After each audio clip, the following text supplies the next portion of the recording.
Good morning, students. Welcome to class 10. I hope you are following all the government guidelines to fight against COVID 19. Be safe and healthy, staying at home.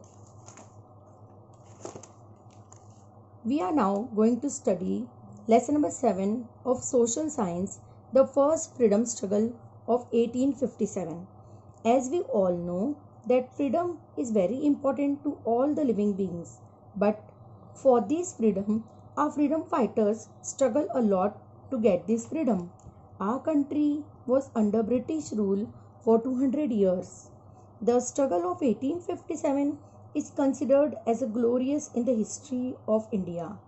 This revolution was the first armed revolution which was very powerful, widespread, and it shook the foundation of British Empire.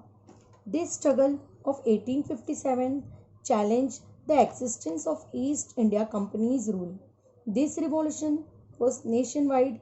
It put to an end to the British rule, though our Indians failed in this struggle, but the memories and inspiration are still alive in the heart of common man.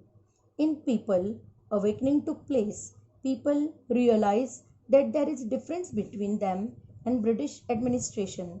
They also realized that until they do not wake up and work with the feeling of independence, equality, brotherhood, self-respect, unity and national pride, patriotic feeling, they could not get freedom. In short, हम ये कह सकते हैं कि हम इस struggle में भले ही हम लोग कामयाब नहीं हुए थे. कौन से स्ट्रगल में? इन 1857 में हमने फर्स्ट एक आर्म रिवॉल्यूशन एक ब्रिटिशर्स के साथ में हमने लेने की कोशिश की थी.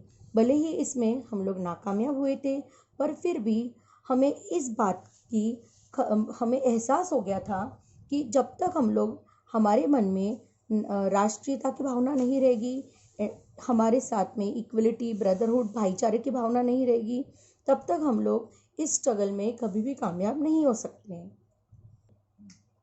इसका एक क्वेश्चन हम लिख सकते हैं, why is the struggle of 1857 called the first struggle for freedom.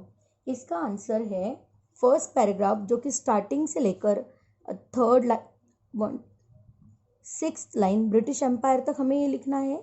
इसके बाद में 2 लाइन्स छोड़कर हमें फिर से द रिवॉल्यूशन ऑफ 1857 से लेकर 3rd लाइन रूल तक हमें लिखना है. Then leave 2 lines and then start from the Indian people. इसके पहले इन लिखना है, इन द इंडियन पीपल. यहाँ से लेकर हमको ये आंसर लिखना है 5th लाइन इंटरेस्ट तक. इसके बाद में फिर से हमें द इंडियन ऑल्सो, इसके जगह पर दे लिखकर दे रियलाइज्ड से लेकर इंडियंस तक. ये हमारा शॉर्ट आंसर फर्स्ट का क्वेश्चन का आंसर है. Got it?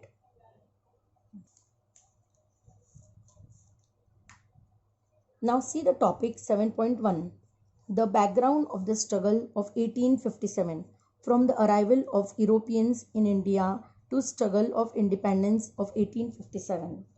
1857 का जो स्ट्रगल था उसमें सभी ने, it means soldiers, rulers of small states, means राजाओं ने तथा लैंडलॉर्ड ने भी पार्टिसिपेट किया था. It was a struggle against foreign rule, इसलिए उसे फर्स्ट स्ट्रगल फॉर फ्रीडम कहा जाता है. Each and every person participated openly and sacrificed their lives. From 15th century, Europeans had started coming to India for trade. इन लोगों ने, इनका intention यह बताया था कि हम लोग यहाँ बिजनेस करने के लिए आए थे, पर बिजनेस करने के साथ साथ उन्होंने फिर हमारे यहाँ पर बहुत ज़्यादा इंटरफेरेंस करना शुरू किया था.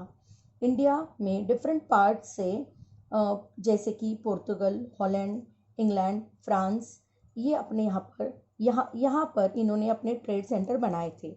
स्पेशली इन्होंने अपने ट्रेड सेंटर जो बनाए थे वो थे कोस्टल एरियाज़ में उन्होंने बनाए थे, और इन सभी को इन्होंने फैक्ट्रीज या नाम दिया था, जहाँ इंडिया से वे लोग कॉमोडिटीज़, मतलब तरह तरह का सामान खरीदते थे और वो उसे एक्स्ट्रा रेट में बेचने अपने अपने कंट्रीज़ में ले जाया करते थे.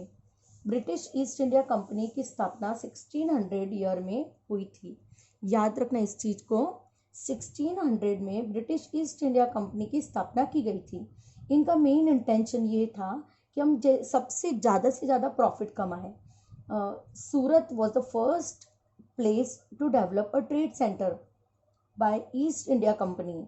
After that Bharuch, Ahmedabad, Agra, Masulipatnam, Madras etcetera भी सूरत सेंटर, ये इस तरह से जो ट्रेड सेंटर बनाए गए थे।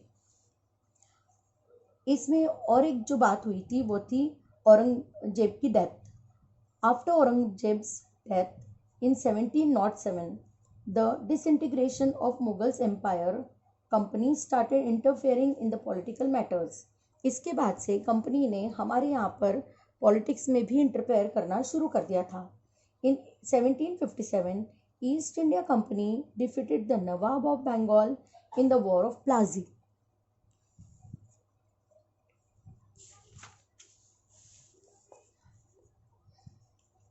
Same way in 1764 in Buxar company defeated them।